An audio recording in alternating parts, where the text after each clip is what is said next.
Reçois de moi le parfum qui t'est dû, la beauté de ton nom, mon âme est perdue.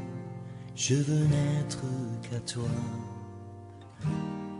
Jésus, je t'aime. Reçois du peu que je trouve à donner, tout l'amour que mes yeux n'ont pas su te montrer. Je veux n'être qu'à toi. Jésus, je t'aime. Rien n'est plus beau que ton nom. Rien n'est plus saint que le sang du pardon. Je veux n'être qu'à toi.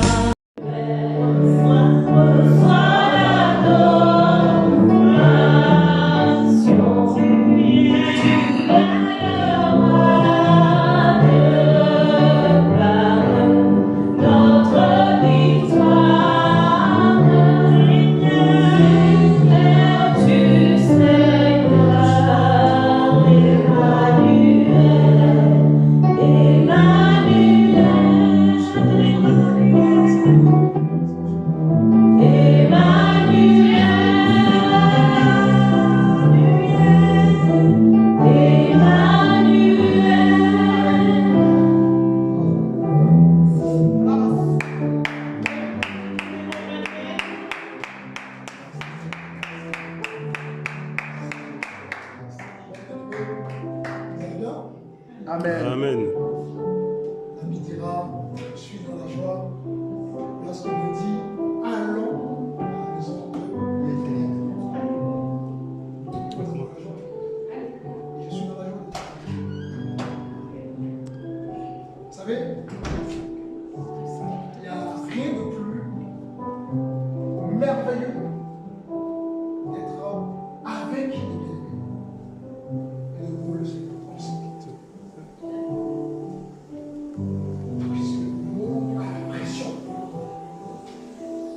Nous avons des responsabilités. Quand Dieu permet ce moment, c'est pour être édifié, c'est pour être fortifié, c'est pour être rempli de son esprit. Et donc, je suis là. Amen. Alors, ce matin, je disais que ce matin, nous allons aborder un thème intitulé le détournement de l'attention. Le détournement de l'adoration. Pourquoi ce terme? Tout simplement parce que nous trouvons ce terme dans nos vies de tous les jours, dans nos lieux de travail et surtout dans nos assemblées. Et je pense que le Seigneur va nous faire du bien. Le Seigneur va nous édifier. Le Seigneur va aussi nous interpeller. Parce que c'est ça le rôle de la parole du Seigneur. Et pour cela, il faut avoir un cœur disposé. C'est important. Tu ne peux pas recevoir la parole sans être disposé. Amen. La Bible déclare que notre cœur est comme une terre. Attention, cette terre est-elle fertile pour recevoir la semence de Dieu? En tout cas, je sais que c'était nos cœurs ce matin, n'est-ce pas, seront fertiles pour recevoir la semence du Seigneur.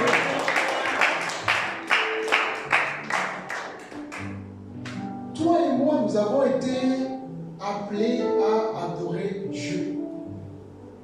Nous sommes créés pour adorer Dieu. Il n'y a pas plus. Amen. L'homme a été créé pour adorer son Créateur. Amen. La Bible déclare que Dieu a créé, nous a créé à son image. sommes appelés à adorer Dieu. Ce n'est pas simplement le dimanche ou un samedi. Nous sommes appelés à adorer Dieu quotidiennement. Amen. De janvier à décembre. De lundi à dimanche. Tu dois adorer Dieu. Et adorer Dieu quotidiennement. Adorer Dieu de janvier à décembre ne voudrait pas dire qu'il faut être dans la louange de vive voix. C'est ton comportement, c'est ta réflexion, c'est tes choix, c'est tout ce que tu fais dans le quotidien, d'accord? Amen. Que tu peux offrir à Dieu comme adoration. Amen. Nous avons été trop longtemps habitués à adorer Dieu le dimanche, le samedi, selon ses ministères. Et trop souvent, nous avons oublié que l'adoration, c'est tous les jours. Amen. Adorer Dieu, c'est très important. Et le fondement, la fondation même de l'adoration, c'est l'obéissance. Amen. Merci Seigneur. L'obéissance. Si tu n'es pas trouvé dans l'obéissance du Seigneur, tu n'es pas dans l'adoration. C'est l'obéissance. Nous allons prendre un passage dans Matthieu chapitre 2. Pour ceux qui ont la grâce de lire, vous allez m'aider dans la lecture. Matthieu chapitre 2. Et nous allons prendre à partir du verset 7.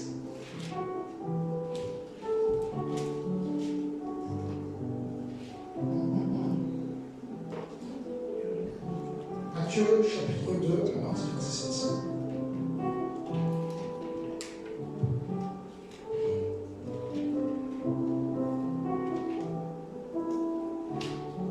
Celui qui a trouvé, vous allez dans la lecture, s'il vous plaît. Je lis pour la gloire de Dieu. Matthieu 2, verset 7. Alors, Hérode fit appeler en secret les mages et s'enquit soigneusement auprès d'eux depuis combien de temps l'étoile brillait. Puis, il les envoya à Bethléem en disant: allez et prenez des informations exactes sur le petit enfant.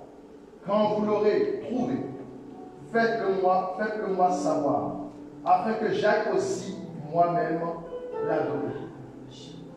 Après avoir entendu le roi, ils partirent et voici l'étoile qu'ils avaient vue en Orient allait devant eux jusqu'au moment où, arrivée au-dessus du lieu où était le petit enfant, elle s'arrêta.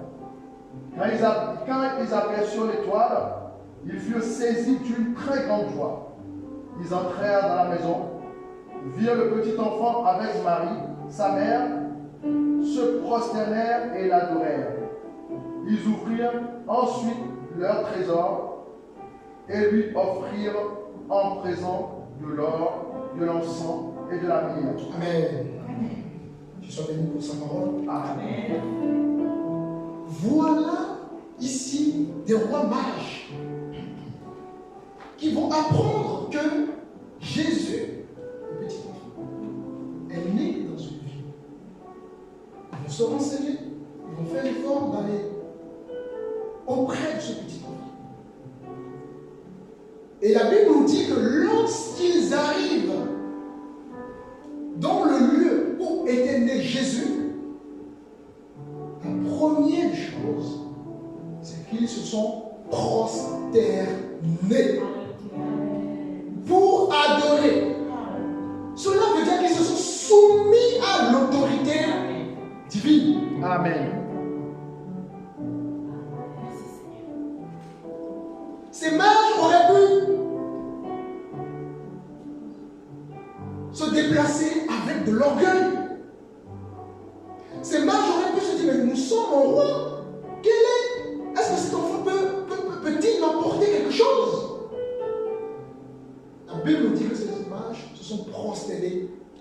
voudrait dire que ces mages, tout simplement, ont reconnu que cet enfant était, n'est-ce pas, l'enfant de la prophétie. Le Messie. Ils n'ont pas calculé l'âge qu'avait l'enfant. Ils n'ont pas calculé ce que l'enfant pourrait les apporter. Ils ont compris que la chose était au-delà même de ce petit enfant. Et la Bible dit, lorsqu'ils se sont prosternés, lorsqu'ils ont adoré le petit enfant, ils ont offert des présents à ce petit enfant, de l'or, de l'argent et de la myrrhe. Cela voudrait dire qu'ils sont allés rendre un culte à Dieu, non pas les mains vides, mais les mains pleines. Ils ont apporté quelque chose dans leur adoration. Dans notre adoration de tous les jours, qu'est-ce qu'on apporte au Seigneur? Dans ton adoration, qu'est-ce que tu apportes au Seigneur? Dans ta façon de parler, est-ce que cela glorifie le Seigneur? Ce n'est pas simplement dans les assemblées. Dans tes décisions, est-ce que tu apportes quelque chose au Seigneur? Dans tes projets, est-ce que tu apportes quelque chose au Seigneur? Dans tout ce que tu fais, qu'est-ce que tu apportes au Seigneur? Amen.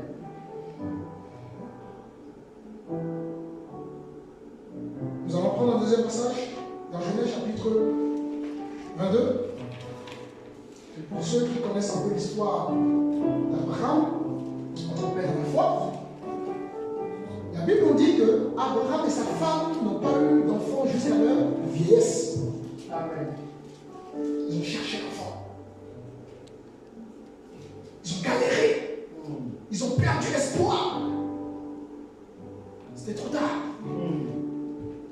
Vous imaginez? Pas d'enfant. Et la Bible nous dit que le Seigneur va leur faire une promesse. Amen. Et Sarah aura un enfant. Ils ont eu cet enfant dans leur vieillesse, dans le âge avancé.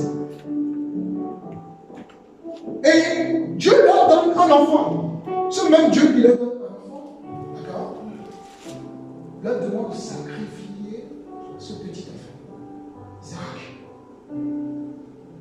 Et la Bible nous dit que Abraham va prendre ses serviteurs et Isaac va obéir à Dieu. Et pendant qu'ils étaient arrivés au lieu du sacrifice, on va prendre le passage à partir du verset 5. Genèse 22, verset 5. Que nous dit la parole du Seigneur?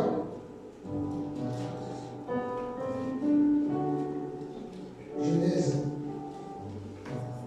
22, partie du verset 5. Je lis cette parole dans le nom de Jésus-Christ. Genèse 22, verset 5.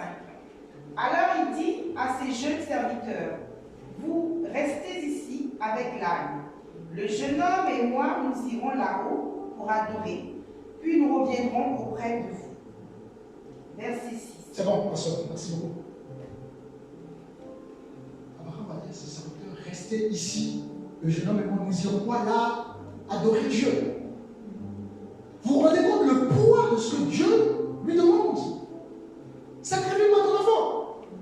Le seul que Dieu a eu. Vieillesse. Et la Bible nous dit qu'Abraham a obéi. Il aurait pu dire, Seigneur, mais comment est-ce possible que tu me donnes un enfant dans ma vieillesse et tu me demandes de sacrifier cet enfant? Il aurait pu dire, mais Seigneur, pourquoi me demandes-tu ces choses? Mais Seigneur, ce n'est pas normal. La Bible nous dit qu'Abraham a obéi tout simplement. Et pour ceux qui connaissent un peu donc l'histoire d'Abraham, on voit qu'Abraham va revenir avec son enfant. Et pour la suite de l'histoire, il a été richement béni. Souvent nous parlons de la bénédiction d'Abraham sans comprendre, d'accord, que c'est un homme qui a fait des sacrifices, qui a obéi à Dieu. Amen. Ce qui couronne ici, d'accord, l'adoration d'Abraham, c'est l'obéissance.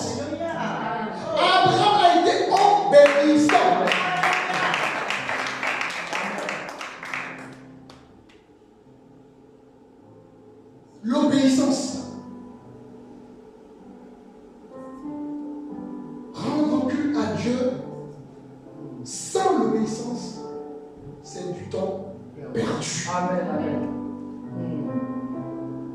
Combien d'entre nous, le Seigneur dit, sacrifie-moi quelque chose dans ta vie?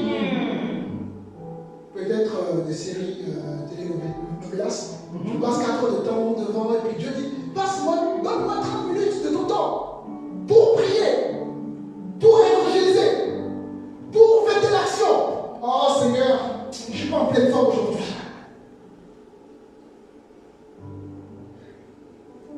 Oh Seigneur, j'ai un programme de prévu.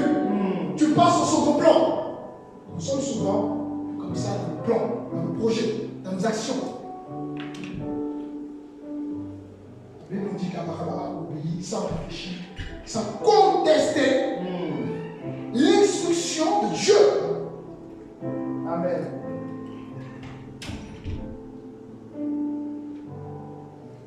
Alors, bien aimé, il faut savoir que l'adoration que Dieu a instaurée a des principes. Dieu va mettre en place ce qu'on appelle un protocole. Amen. Tu ne peux pas adorer Dieu comme tu le souhaites. Et personne ne peut déroger à ce protocole. À partir du moment où tu déroges à ce protocole, tu n'es plus dans la volonté de Dieu. Amen. Et aujourd'hui, pourquoi je vous parle de l'adoration? Pourquoi je vous parle, d'accord, de ce terme? Tout simplement parce qu'il y a deux types d'adoration. Il y a l'adoration que nous rendons à Dieu quotidiennement, qui est une adoration pure, qui doit être une adoration qui vient d'un cœur pur.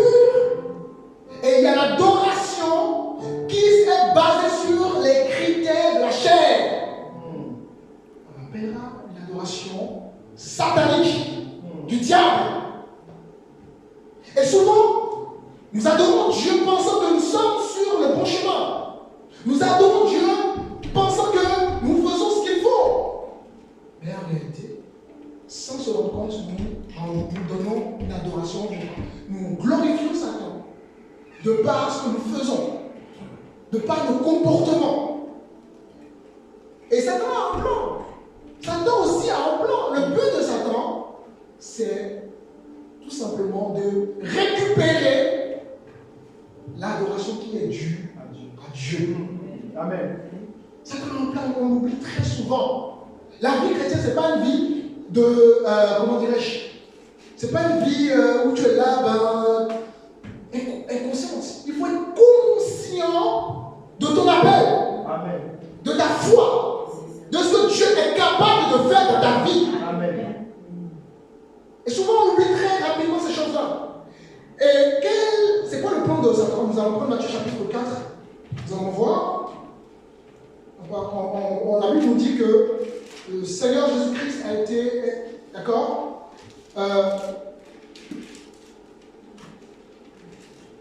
Matthieu chapitre 4. Le Seigneur va jeûner, Jésus, notre maître, va jeûner. Et le tentateur viendra tenter notre maître. Amen. Et on peut prendre à partir du verset 8.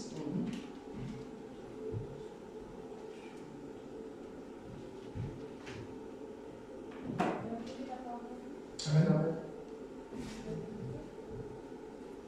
Le diable le transporta encore sous une montagne très élevée, lui montra tout le royaume du monde et leur gloire, et lui dit: Je te donnerai tout cela si tu te prosternes pour m'adorer. Jésus lui dit: Retire-toi, Satan. En effet, il est écrit. C'est bon, Vincent, tu peux t'arrêter là. Bien-aimé, j'aimerais t'interpeller sur quelque chose. Ici, le diable va demander au Créateur, va demander à Jésus. Le diable connaissait la position de Jésus.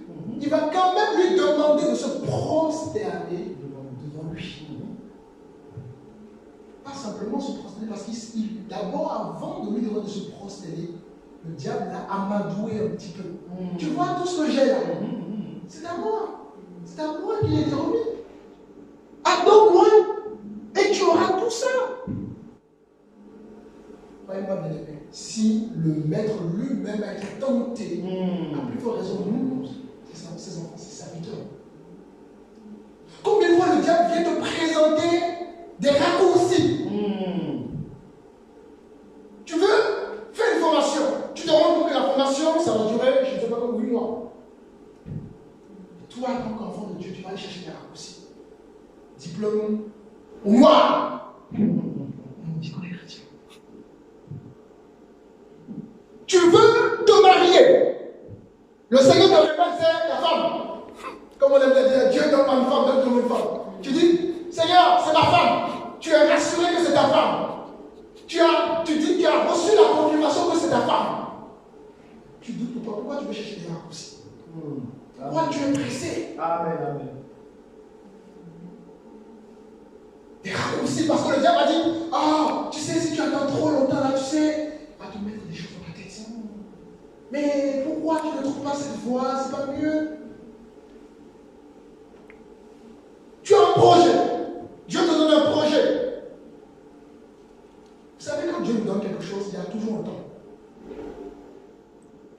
Mais les cas exceptionnels, il y a toujours un temps. Le monde va toujours te présenter une autre voie, un autre chemin que le chemin de Dieu. Amen, amen. Et parce que tu n'es pas assez patient dans ta vie, tu n'es pas assez connecté à ton Dieu, tu vas accepter ce que le monde te présente. Mais c'est le diable qui te présente cela.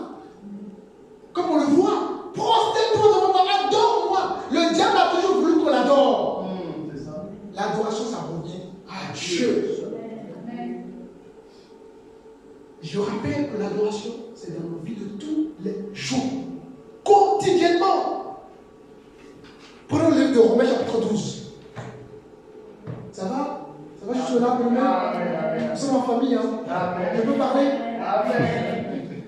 Romains chapitre 12, le verset 1, s'il vous plaît.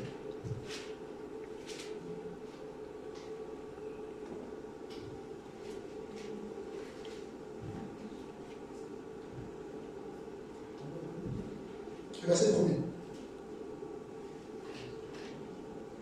Dis ces paroles dans le nom de Jésus-Christ. Amen. Je vous exhorte donc, frères, par les compassions de Dieu, à offrir vos corps comme un sacrifice vivant, saint, agréable à Dieu, ce qui sera de votre part un culte raisonnable. Alléluia. Amen, amen, amen.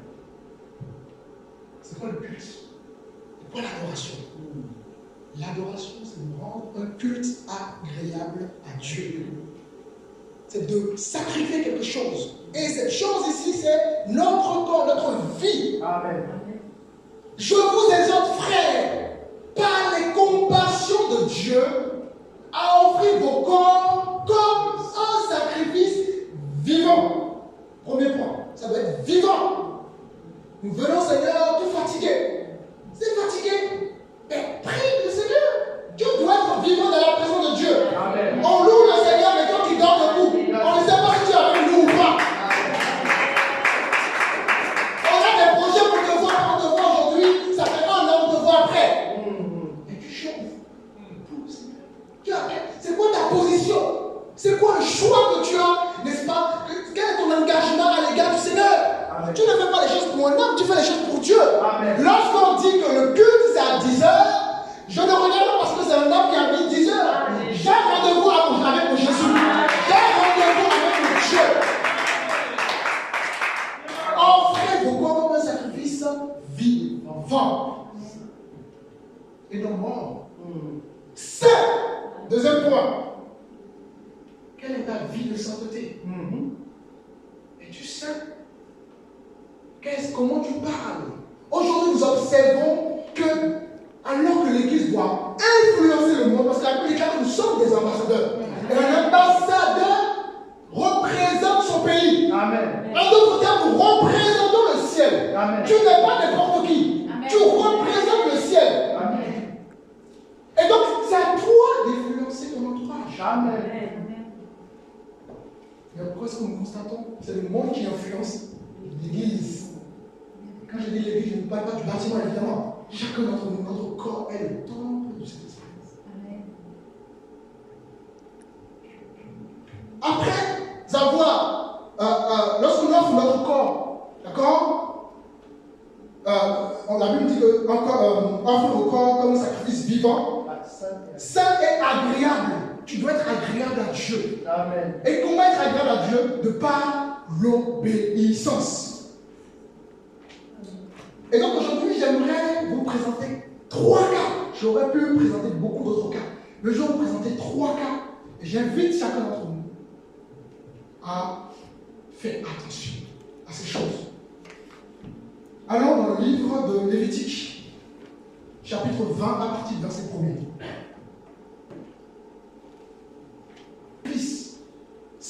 Tant qu'on n'est pas dans l'obéissance, c'est important. L'obéissance. Et nous allons prendre le livre de Lévitique chapitre 20, nous allons voir un premier cas. Nadab et Abihu. Quelqu'un peut lire s'il vous plaît? Verset 20 et le verset 2. Ces paroles de Jésus-Christ. Les fils d'Aaron, Nadab et Abihu, prirent chacun un brasier, y mirent du feu et posèrent du parfum dessus. Ils apportèrent devant l'Éternel du feu étranger et qui était en contradiction avec l'ordre de Dieu. Alors le feu sortit de devant l'Éternel et les consuma. Ils moururent devant l'Éternel. Bien-aimés, c'est grave. Nous voyons ici un drame. Le prix payé pour le fait qu'ils n'ont pas obéi aux instructions de Dieu. Nadab et Abihu vont apporter, alors qu'ils étaient au service, alors qu'ils étaient en train de servir Dieu, vont apporter un feu étranger pendant le culte, pendant l'adoration. Et qu'est-ce que nous constatons? Qu'est-ce que nous voyons? Les conséquences ont été rapides, immédiates. Dieu s'est dépêché pour défendre ses intérêts. Amen. Les choses de Dieu ne se déplacent pas. Et comme je vous disais tout à l'heure, Dieu va instaurer un protocole dans l'adoration. Tu n'adores pas Dieu comme tu le veux. Tu dois adorer Dieu dans les principes de Dieu. Amen. Il s'agit ici de respecter les commandements de Dieu. La Bible dit qu'il n'y a pas d'autre chemin que le chemin de Jésus.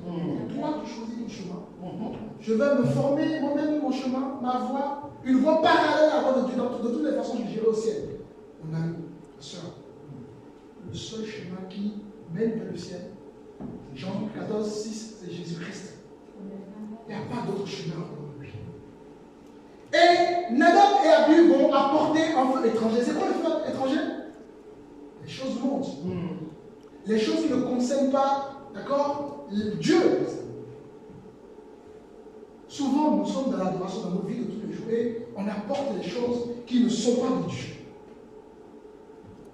On dit des choses qui ne sont pas de Dieu. On doit faire attention à ce que nous faisons dans nos vies. Est-ce que le choix est-ce que la décision que je prends, est-ce que ce que je fais, ça glorifie le Seigneur? Si j'ai des doutes, je vais dans la parole du Seigneur. Si j'ai toujours des doutes, je vais vers un ministère qui est capable, n'est-ce pas, de nous éclairer. C'est pas pour rien qu'il y a des serviteurs, c'est pas pour rien qu'il y a des grâces et des dons. Dieu nous a donné des dons pour ça. Amen. C'est important. Et ici, Nadab et Abihu vont apporter un feu étranger dans la maison de Dieu. Et vous voyez, on aurait pu dire, mais Seigneur, ce sont des êtres humains. Dieu ne connaît que sa parole. Amen. Amen. Dieu ne connaît que ses commandements. Dieu ne connaît que sa loi. Tu dois obéir à la loi de Dieu. Dans le cas contraire, tu es ton enfant désobéissant. Amen. Deuxième passage, dans le livre de 1 Samuel, chapitre 15. On va lire à partir du verset 1 à 9. Cela concerne le salut.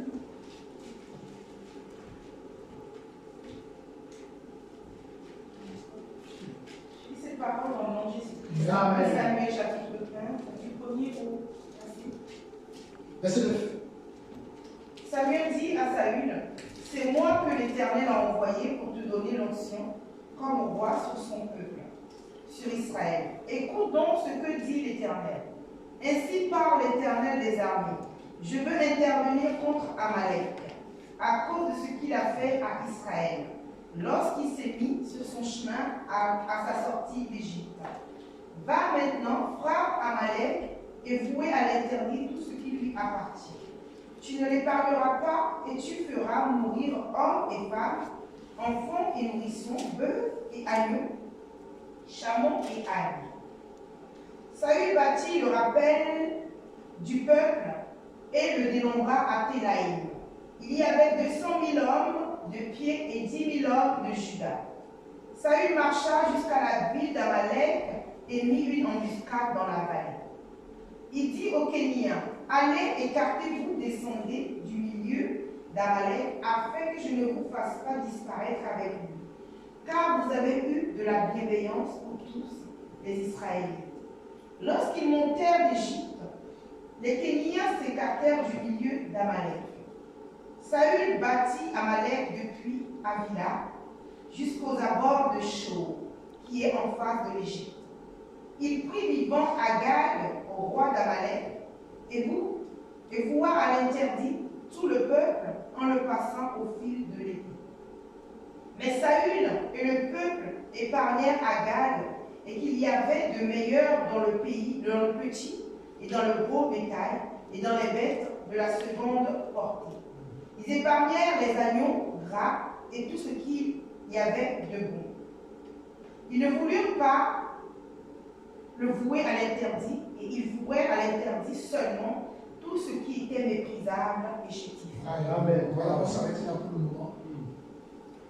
Un ordre a été donné à Saül de par le prophète. Par le prophète, le Seigneur va nous dire, tue tout ce qui est en vie. Tout. Dévoue par interdit tout ce qui appartient au roi Agag.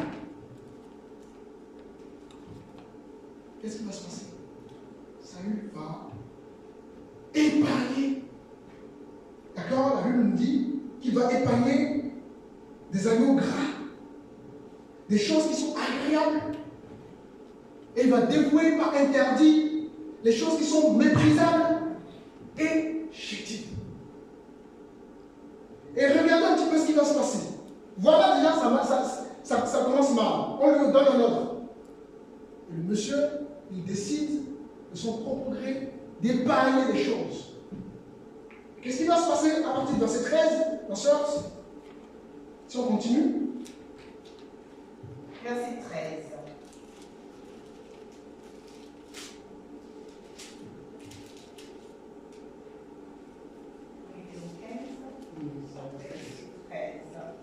Samuel se rendit auprès de Saül et Saül lui dit, sois béni de l'Éternel, j'ai exécuté la parole de l'Éternel. Amen.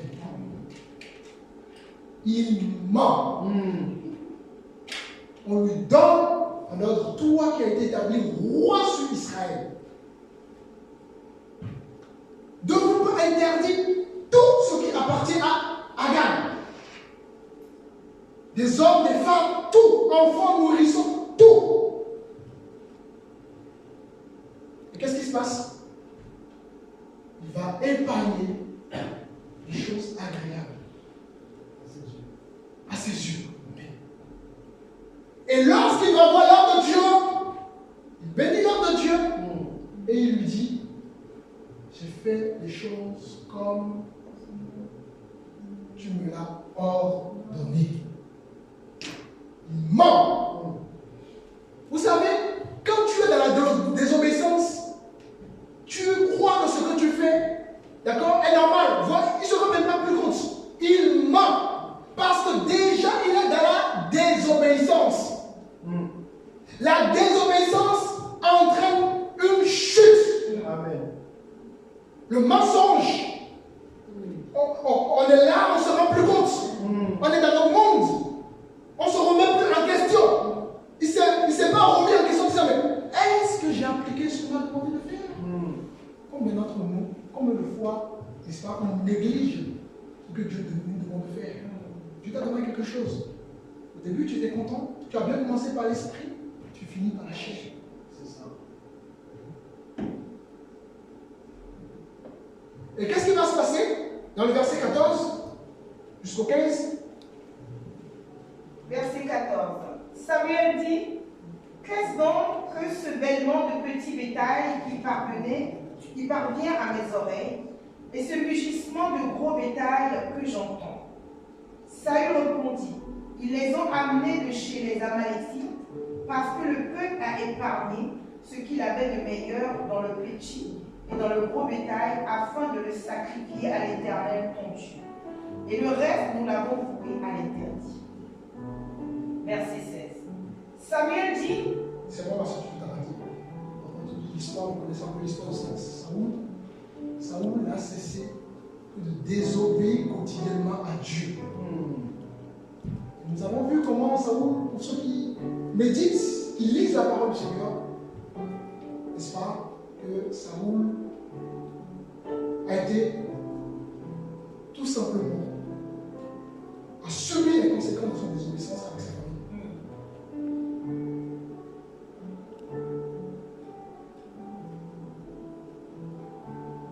Quand tu désobéis à Dieu, rien de bon. Rien de bon.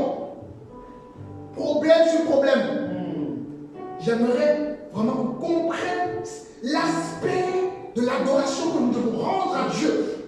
L'adoration consiste à être dans l'obéissance. Sans l'obéissance, ben, le sacrifice que tu offres à Dieu, le culte que tu offres à Dieu, la louange que tu offres à Dieu, les actions que tu mènes à Dieu, c'est du temps perdu. L'obéissance, mieux que le sacrifice, nous dit la parole du Seigneur. C'est bon d'être motivé, c'est bon de faire des choses, mais est-ce que ce que tu fais, c'est dans la volonté de Dieu? Amen. Tu t'es marié dans la volonté de Dieu? Tu as des projets dans la volonté de Dieu? Tu élèves des enfants selon la volonté de Dieu? Parce que tout ça, c'est l'adoration. Quand tu travailles et qu'il n'y a personne là, qu'il n'y a pas les frères et sœurs là, comment tu te comportes? Dieu te voit. Dieu te voit souvent. On oublie ça souvent, ça.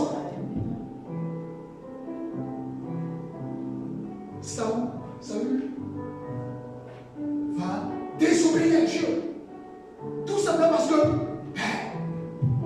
il veut faire les choses par lui-même, par émotion. Les choses de Dieu ne se font pas par émotion. Amen. Amen. On respecte la loi de Dieu, on respecte les principes de Dieu, et lorsqu'on a du mal, on prie le Seigneur parce que nous sommes des hommes faibles. C'est pour ce que la Bible dit que la chair est faible, mais l'esprit est esprit. Et donc, notre devoir, ton devoir, est d'être constamment dans la louange, dans l'obéissance. Le premier cas, Nadab et Abihu vont apporter un feu étranger dans la maison de Dieu. Ici, ça va désobéir à Dieu en préservant des choses agréables à ses yeux. Et nous avons vu, pour ceux qui connaissent son histoire, que pareil, le Seigneur va sanctionner. Troisième cas, nous allons aller dans la parole dans 2 Rois avant. 2 Rois chapitre 15.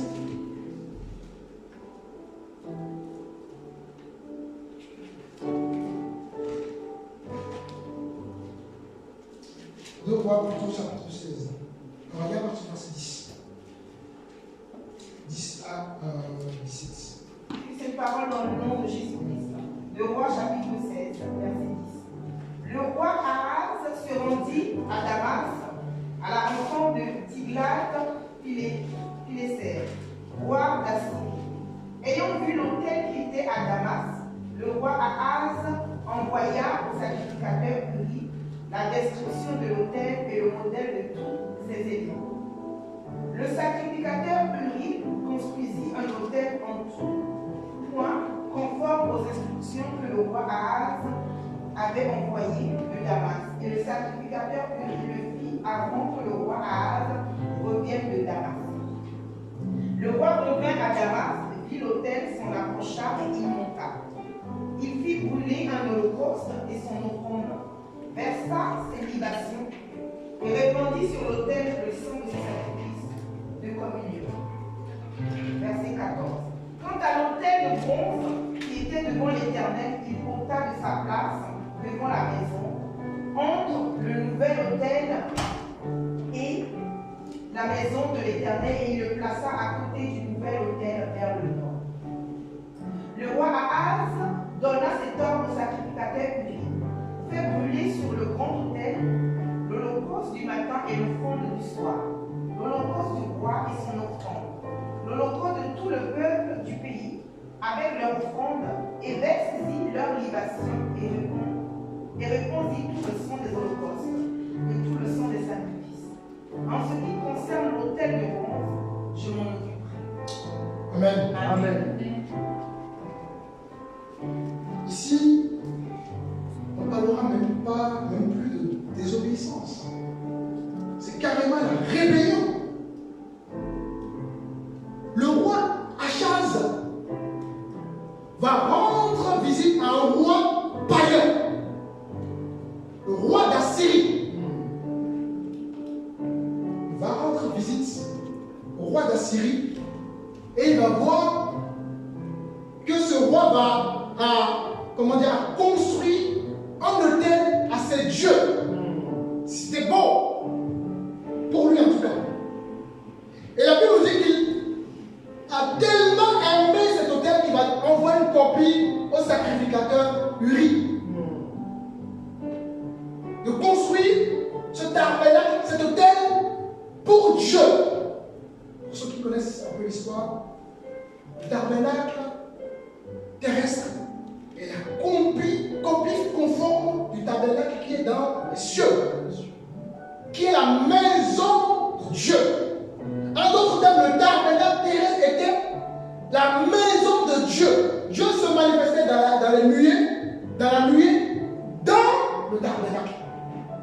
Et lui, il vient, il demande au sacrificateur Uri de construire l'autel qu'il a vu en rendant visite au roi païen.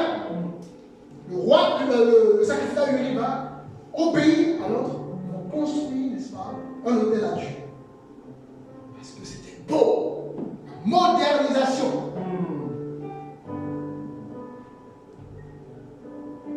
Il va déplacer les instruments que Dieu lui-même a établis pour rendre un culte à Dieu selon lui. Pire, il entraîne le peuple dans sa chute. En disant aussi au peuple de venir sacrifier, de venir offrir à Dieu les holocaustes. Bien-aimés, faisons attention à la modernisation. Amen. La science a évolué, gloire à Dieu. Les choses ont évolué, gloire à Dieu. Mais tout n'est pas utile. Amen. Tout n'est pas permis. Amen. Il change les règles de Dieu.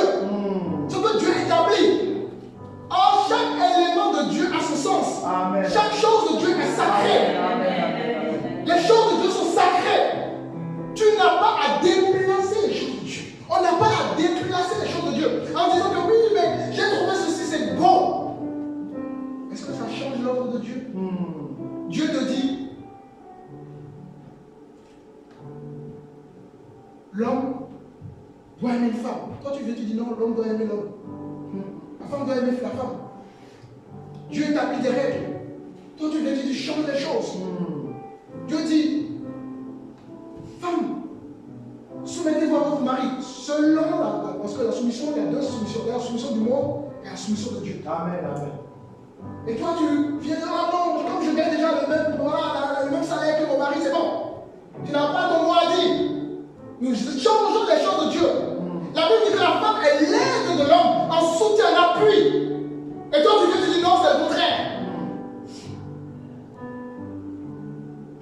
On change les choses de Dieu sans se rendre compte. Mais ne nous disons pas que lorsqu'on vient à la présence de Dieu, lorsqu'on veut rendre un culte, n'est-ce pas, commun à Dieu, eh bien, que Dieu n'agisse pas. Parce que dans la semaine, ma vie a-t-elle été agréable à Dieu? Amen. C'est important de se rassurer que nous avons une vie agréable à Dieu. Et quand nous venons dans la présence de Dieu, Dieu se manifeste. Amen. Il agit, on peut dire agit. C'est sa parole.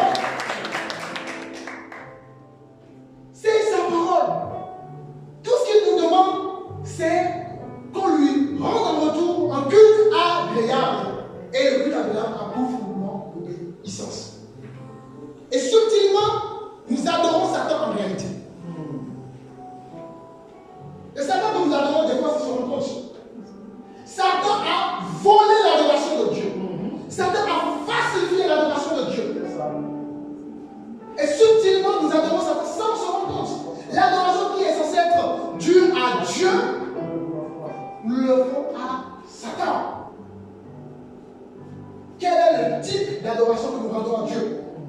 Est-ce que nous rendons à Dieu l'adoration véritable ou l'adoration pure, d'un cœur pur? Évidemment, on n'est pas encore arrivé.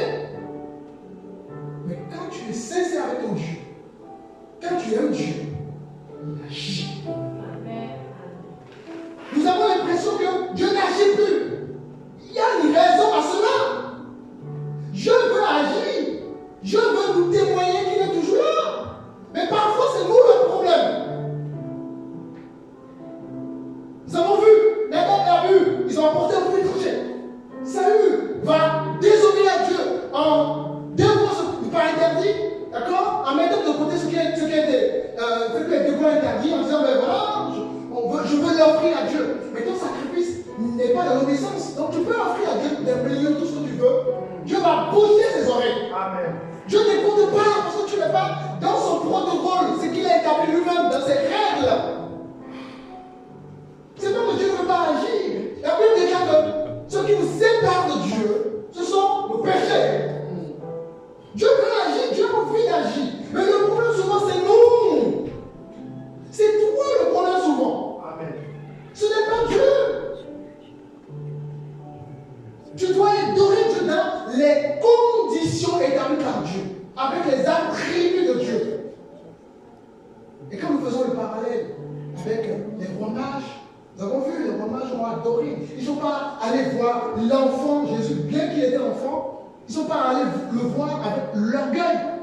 Ils sont partis voir ce grand Dieu avec de l'humilité, en se prosternant, en adorant Dieu et en offrant à Dieu. Et notre sacrifice dans l'adoration doit être fondé sur l'obéissance. Amen. Enfant, tu dois obéir à tes parents. Voilà, c'est important. C'est important.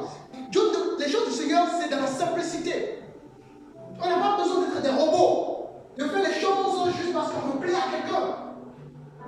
La Bible dit que Dieu sonde les cœurs. Dieu connaît ton cœur.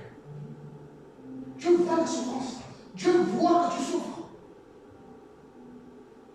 Mais les choix que tu fais dans ta vie, les choses que tu fais dans ta vie, ne plaisent pas à Dieu. Et c'est pour ça que Dieu n'agit pas. En attendant que tu comprennes.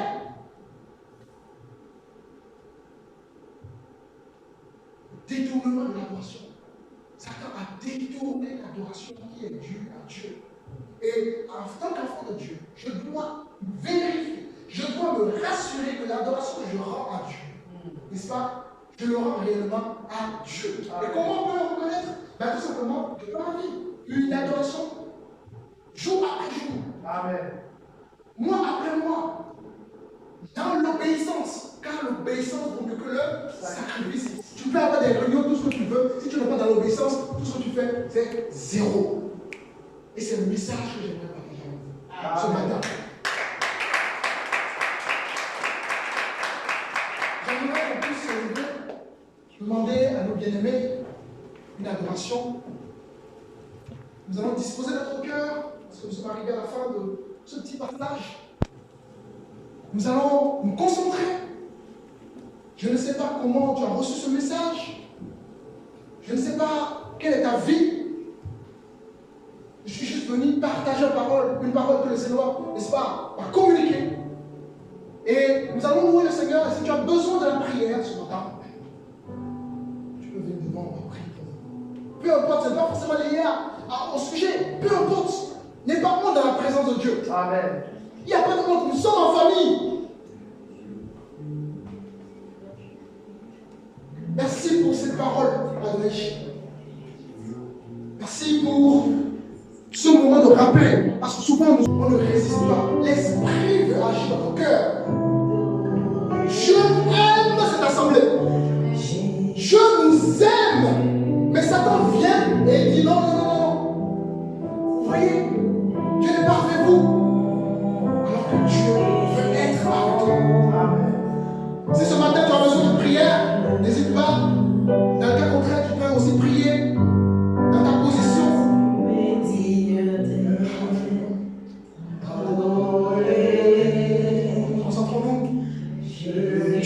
papa. Tu es là, Adonai. Nous bénissons ta présence.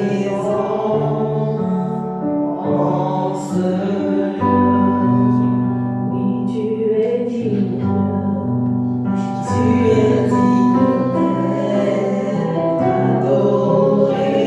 Oui, il est digne d'être adoré. Alléluia. Oh Seigneur, tu es là. L'Esprit est parmi nous. Seigneur, change nos cœurs. Change nos cœurs. Montre-nous encore une fois que tu es là, papa.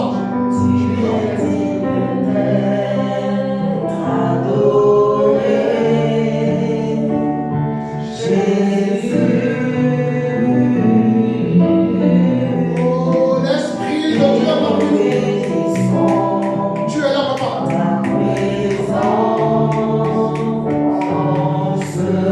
On a besoin de prier, n'est-ce pas? Oh Jésus, merci. Merci Seigneur. Merci pour cette œuvre. Je sais que tu es là. Que tu as envie d'agir. Que tu as envie d'amener cette œuvre un peu plus loin. Et pour cela, c'est le travail de chacun. C'est notre travail. Pas simplement le travail du pasteur, mais c'est le travail de tous. Seigneur, nous allons nous impliquer. Je vois qu'il y a beaucoup de négligence dans cette œuvre. Des négligences qui font que ça traîne.